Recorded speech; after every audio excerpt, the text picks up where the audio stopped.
Reserve bank of India அவங்க repo ரேட்ட finally 0.5% கம்மி பண்ணிட்டாங்க.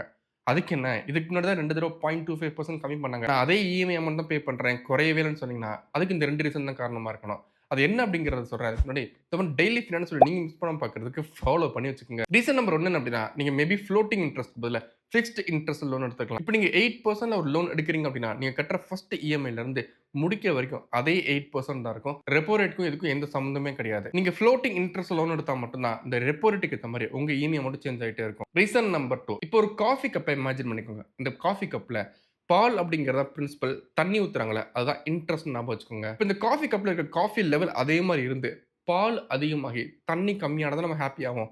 அதே மாரி தான் இந்த ரெப்போ ரேட்லயும்.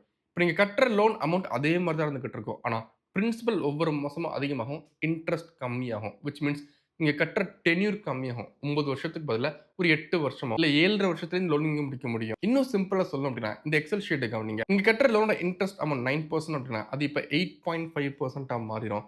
இது மூலம் நீங்க எவ்வளோ பணம் சேவ் பண்ண முடியும்? ஒவ்வொரு மாசமும் எவ்வளோ சேவ் பண்ணணும் அப்படிங்கிறத வீடியோ பாஸ் பண்ணி தெளிவா பார்த்துக்கோங்க. நாளைக்கு உங்கள வந்து பார்க்குறேன்.